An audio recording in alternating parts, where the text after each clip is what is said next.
Tonight on the main event, it's all come down to this. Reigning champion Sean I Train Harder Teeter looking to continue his reign of terror and go for the unprecedented repeat. Will Sean be able to pull off the W? Will this be the start of the Teeter dynasty? This is the main event.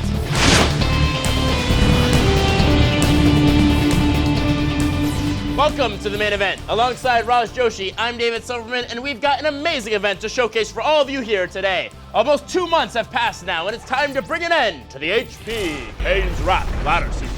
If you joined us for our pregame show this weekend, you already know our champions.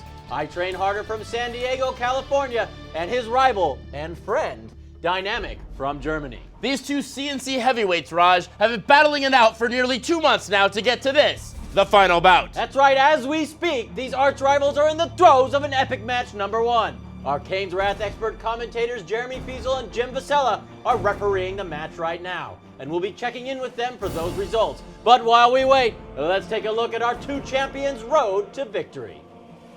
Sean I Train Harder Teeter has been diligent in his quest for world domination. In his very first matchup, he faced up against World Cyber Games 2008 gold medalist Tackle and threw him down to the lions. And he also managed to take out CNC veterans Optic and the previously undefeated World Cyber Games silver medalist Khufu Puffs in his bid for the final round.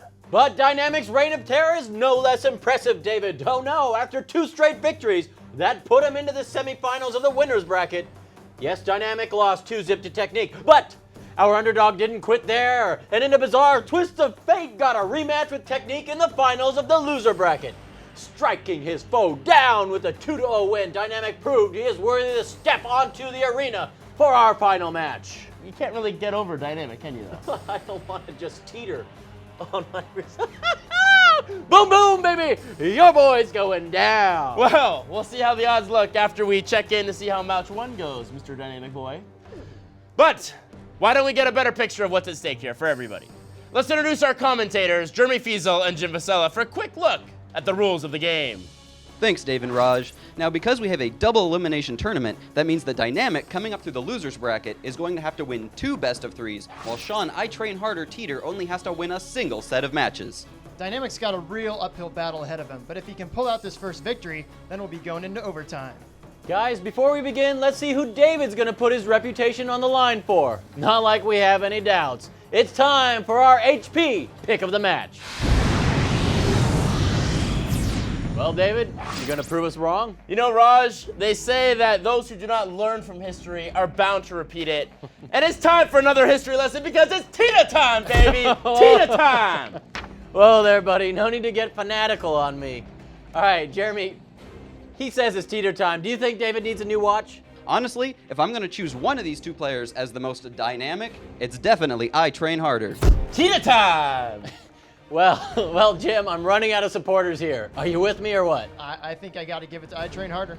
Who needs all of you anyways? Looks like I'm going to be part of the Dynamic duo. Right. Yeah, well, I've received word that the first match has been completed and the results are in, so let's take a look. It's I Train Harder and Dynamic kicking off this one with the classic non-GDI battle on tournament decision. I Train Harder rushes to a war factory trying to get Scorpions on the map, while Dynamic follows suit with his own Predator tanks. The dust settles on a few early skirmishes, and it appears that Dynamic has the upper hand. Raj, what's going on here? I Train Harder changes ninja styles from Scorpion to Chameleon, and adapts by putting all his resources behind a dude swarm. Soon the armies collide at I Train Harder's base. The reigning champ sends half his forces to deal with the forward attack. He makes short work of those predators in the name of Kane, forcing the underdog to throw in the towel and cede an early match 1 victory to Sean I Train Harder Teeter. Raja, what time is it? No, baby, it's Teeter time! We'll see. As we get David back into his straitjacket, there's still a lot more CNC action to be had. And it's time to go live to our battle stations to bring you the remaining matches in their entirety. Absolutely, Raj. And Dynamic has got to win this next match to keep his name in the race. Let's kick it back to our Kane's Wrath experts, Jim Vasella and Jeremy Fiesel. Guys, what are your thoughts on match 1? If you look at the resource graph, they're pretty much identical throughout the entire match. This wasn't a match that was won on economic reasons. It was really a match won by Sean Teeter having the right units for the counters and Dynamic not reacting accordingly. So with Sean Teeter winning this first match, Dynamic has a real uphill battle. Thanks, Jim. Jeremy, why don't you show us the lay of the land and reveal what map our competitors are going to play on next in our Battleground Reconnaissance, Fiesel style.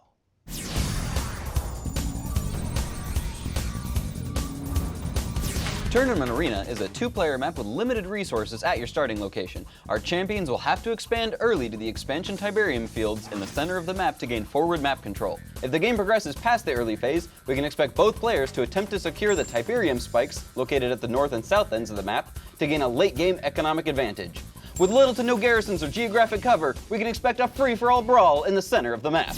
I've just gotten word, Raj, that our 2 champions are about to ready up. So, gentlemen, let the games begin. Tonight's match is between Sean I Train Harder Teeter and Fabian Dynamic Fisher on Tournament Arena. So we have I Train Harder as the black hand starting in the upper left. We have Dynamic as classic GDI in the bottom right. And you can see they are both starting out with some similar strategies, scouting out, trying to capture those 2 Tiberium spikes in the middle of the field. Looks like there's some battle action going on in the top center for the spike. It looks like Dynamic sent his infantry up to the top spike to try to stop I Train Harder from grabbing onto the spike. I Train Harder was still able to use the line of sight of the engineer around the Tiberium spike to grab it. Both players already have their war factories up. We can probably expect to start seeing some Scorpion tanks, some Predator tanks coming out pretty soon. I wouldn't be surprised if that turns into another vehicle war quite soon. With the relatively large distance between the player bases on Tournament Arena, both players are going to have the option of going with completely the high economy build.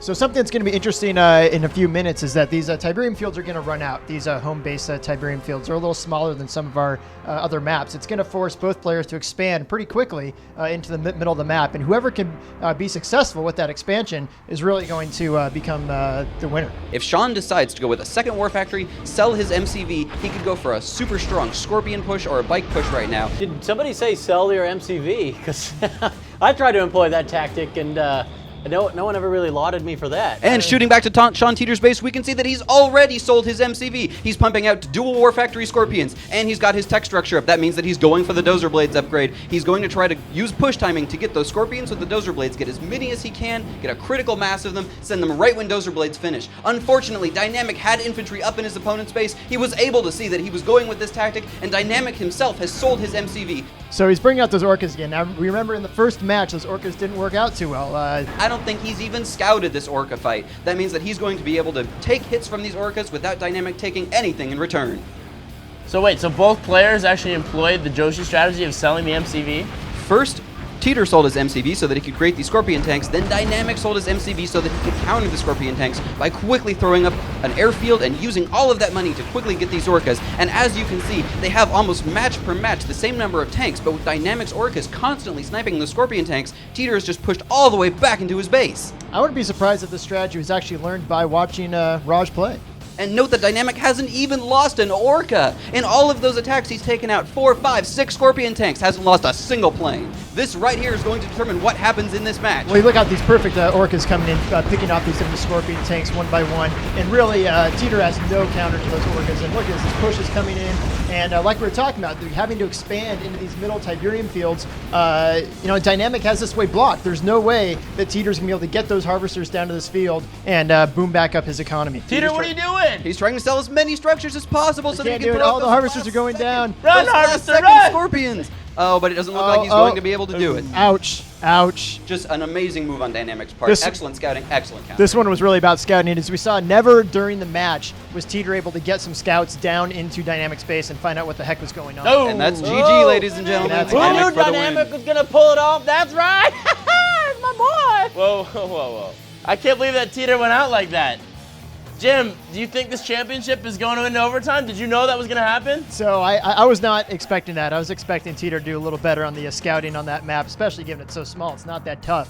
Wow, we're tied up. This is pretty exciting. I was not expecting the second match to go this way. I thought Teeter was really going to take this one. I think that Dynamic really showed us in this match that he is a very dynamic player.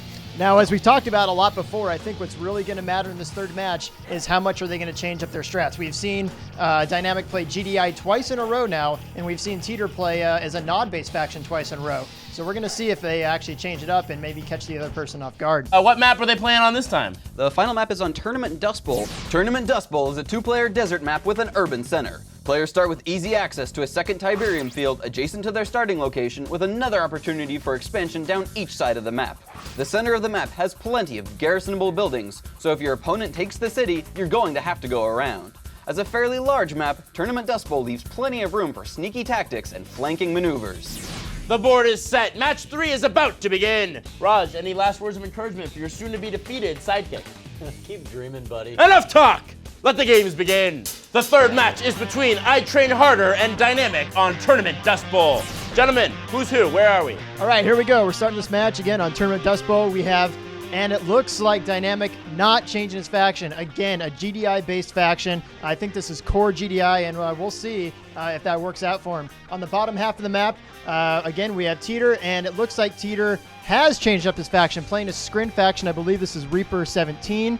And again, is this going to catch Dynamic off guard, Jeremy? You're correct, Jim. Reaper 17 is one of Sean I Train Harder Teeter's strong factions. He's most likely going to go with the Devourer Corruptor push with some Shardwalkers, and we might even see the dreaded Storm Rider reappear. Now, hang on, guys. In terms of like the faction he's playing, this is like Old Faithful. So I'd have to say that in terms of this, because Sean is such a high-level player, he's most likely just trying to throw his opponent off and come at him with a strategy that's very strong at what his opponent is really good at. His opponent knows how to Predator Rush, he knows how to Orca Rush, and Sean knows this. Reaper 17, very powerful against all of those particular factions. You can see right now what we've got going on is the early game infantry battle over the Tiberium spikes. Sean sent out his own assimilator with several buzzers, while his opponent sent out many GDI rifleman squads. As both players able to grab their early game Tiberium spikes without much difficulty. And you can see that both players are doing a little better at scouting this time. You have Teeter has some buzzers up in Dynamic space. Dynamic doing the same, sending rifleman squads down. So they both know what each other are doing, at least at this point in the match.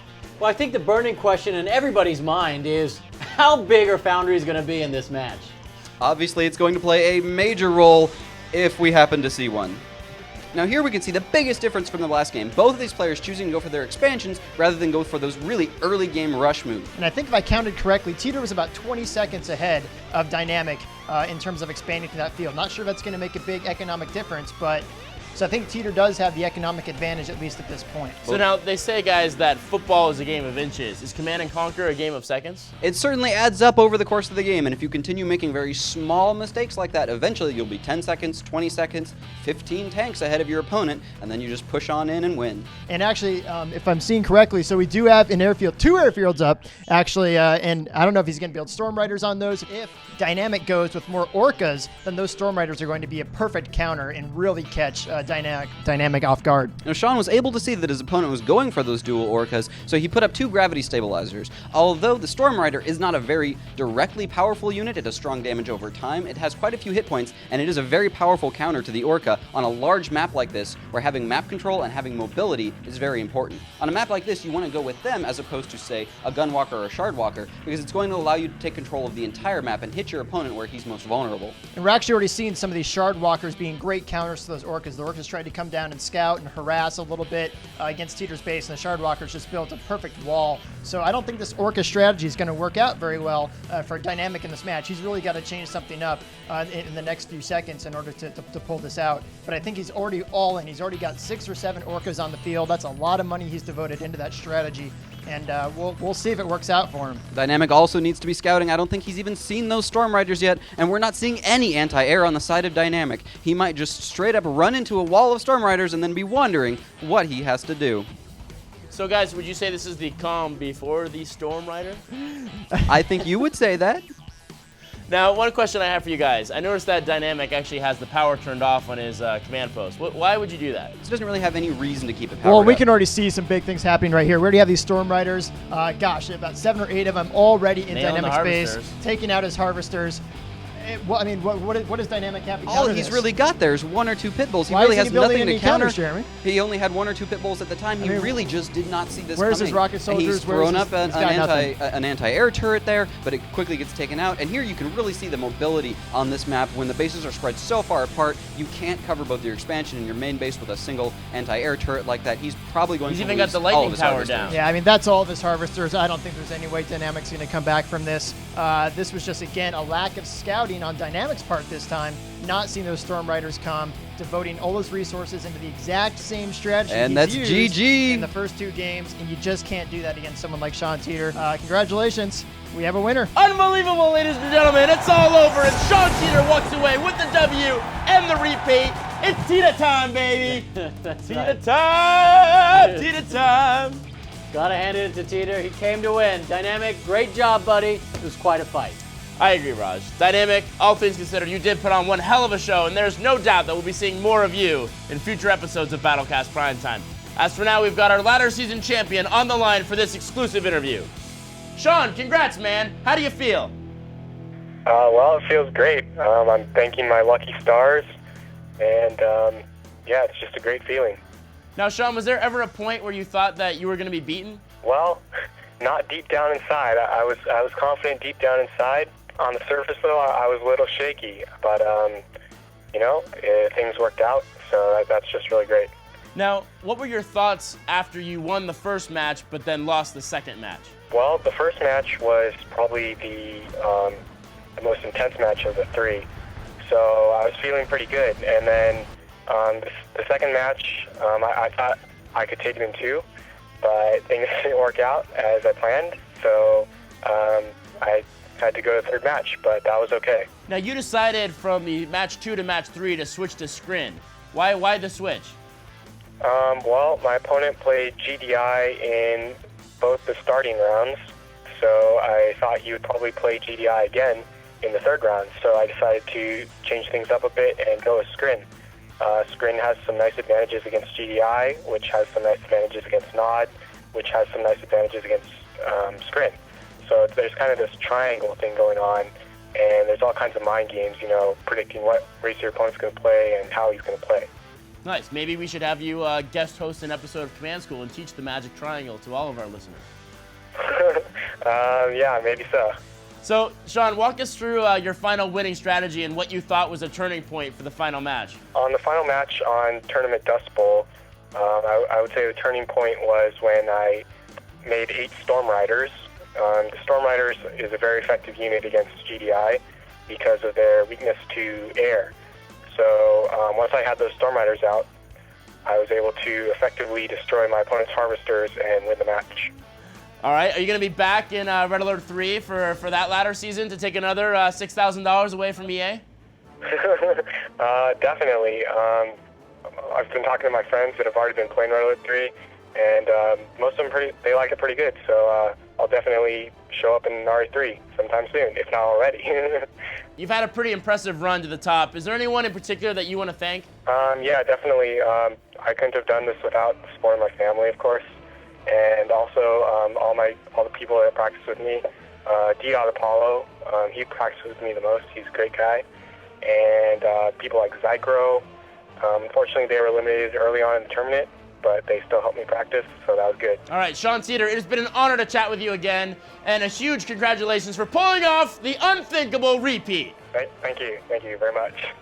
Well, Raj, that's all she wrote. And a special thanks to our guest commentators, Jim Vasella and Jeremy Fiesel, and everyone in the latter season, especially Aaron Apoc Kaufman and Matt Ott for keeping up the website with all the latest information on the HP Kane's Wrath ladder season. More important, though, thanks to all of you guys for joining us in this epic conclusion to the HP Kane's Wrath Ladder Season Championship and the 2008 BattleCast Primetime broadcast as well. Wow, and what an amazing ride it's been. I know I, for one, never thought we'd end up in places like Germany, Russia, and of course, who would ever have predicted doing a live show from London?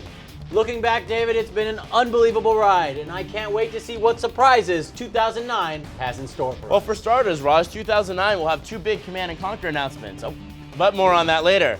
You're right, Raj, it has been an amazing journey this past year, and I just want to take the time to give a special thanks to all the people behind the scenes who make this all possible. especially Chase Boyadjian, Neil Upadhyay, Jackson Lansing, and Derek Shoney. Absolutely. Without those guys, who knows where we'd be? Raj. Yes, all right. Let's also give a shout out to our newest Russian friends, Existor and Antibiotic. Don't forget Tolia. How could I forget him? Make sure you stay glued to www.commandandconquer.com for all the latest CNC news, and don't forget to BattleCast your matches for shots to be featured here on BattleCast Primetime. Happy holidays from all of us here at Command & Conquer TV, and for Raj Joshi, I'm David Silverman, and we'll see you on the battlefield. Hi, the Tiger, Raj. Happy holidays, Dave.